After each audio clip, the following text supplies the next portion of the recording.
Okay, guys, what's up? Sonic Fable, different location. Yeah, I'm at his room. I've been working on some stuff with him. You'll clearly see in a couple of videos that we're reviewing up. But this is the top 10 best movies of 2012. Now, I know that I didn't see every movie this year, but Son of a bitch! I tried seeing most movies this year, and I tried seeing most movies on DVD because, you know, I'm not going to spend 12 bucks at the movie theater, but I am going to spend $5 for a movie rental. Actually, I get my movie rental for free, so screw that. But nevertheless, the top 10 movies of the year. Number 10. Start off with a big animation movie. Probably the best animation movie of the whole year, Wreck-It Ralph. This is a great homage to video games, arcade video games, just video games in general, even though it's not really based off of a single video game. Characters are great, story is great, nothing I can really complain about it. Number 9 was The Hobbit. Doesn't matter what frame rate you see it in, 24 or 48, I don't care. The 48 frames was great, 24 frames was fine as well. I saw this twice actually to see compare and contrast, but that's for another video. I definitely agree. This is one of the bigger Lord of the Rings movies, but I don't think it's as good as all the other Lord of the Rings films, because they were huge. But I did enjoy it. I loved all the acting. It's Lord of the Rings. Peter Jackson knows to pick great actors and stuff. Direction was great. So yeah, it was a great film. Number 8, Argo. What a great film for Ben Affleck to do. I think the acting was superb. The story was superb. It's just taking a real-life event and making it into a motion picture that crazy and making the suspense good still, even though you already know the outcome if people already know the historical event. That is just great. Number 7, Django Unchained. Quentin Tarantino film. What can you say? He's joking, by the way, by the name. If you guys are going to get pissed off by how he pronounced it, he's joking. Yeah. But, again, Quentin Tarantino film. It's a great film. It's not his best. You know, there are several great films by Quentin Tarantino, but this is not his best film. Jamie Foxx, Christoph Waltz, DiCaprio. What a great performance by DiCaprio. It was just an all-out great film. Number 6, The Avengers. Probably the biggest action film you could have seen this year, but, you know, it was a great build-up to it. The payoff was great. If you want this is the best action film you're probably going to get in like the next, what, 2 years or so, honestly, if you think about it, because what's going to really come out in action films next? Nothing else that's really that big. Well, except for Avengers 2.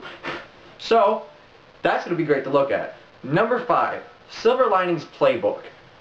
What a great film to look at character-wise. If you want a great character film, superb. Bradley Cooper and Jennifer Lawrence are just at their best. I don't care what you say. Jennifer Lawrence here, this is her best that she's done. Bradley Cooper, this is the best that he's done.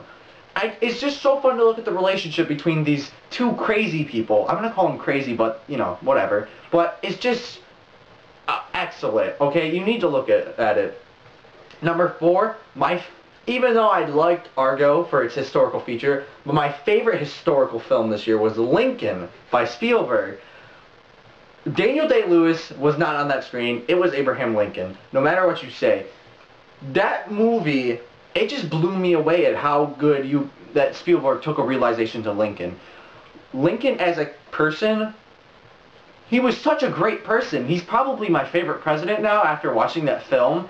Because he didn't take crap from anyone. He stood at his beliefs, and you know what? If they didn't agree on the slavery, that slavery should be gone, then you know what? Lincoln tried to persuade them, and you know they show you the corruption of some politics even back then too. But still, Lincoln tried his best, and you know what? He pulled through. Number 3, completely almost forgot about this film, but you know what? Perks of Being a Wallflower. What a great coming-of-age film. Like, honestly, the generation needs to watch this film, like, ASAP, because this is what our generation needs of a movie. Like, we're probably going to remember this movie the most out of everything else that came out most of this year, but you still...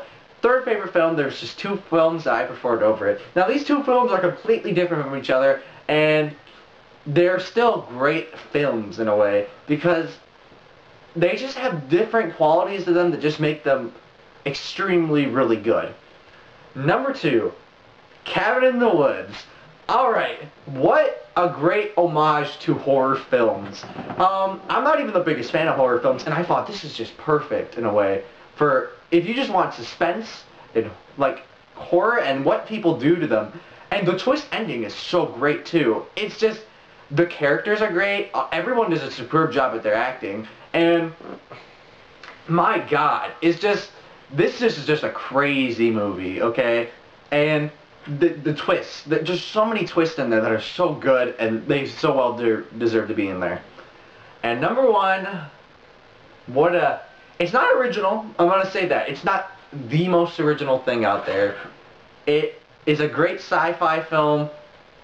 I think everyone pulled their all at it, and just everyone worked on it was just great, and that's Looper. Son of a bitch, where's Batman?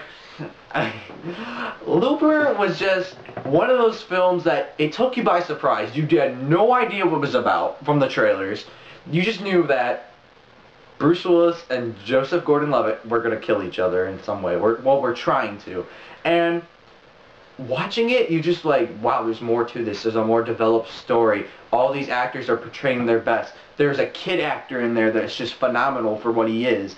It's just like, you're looking at it, there's horrible moments in there that are just played out, and they're horrible. You watch them, they're horrible, and you want to cry because of how horrible they are. It's like, how can they put it on in cinema and just make it great?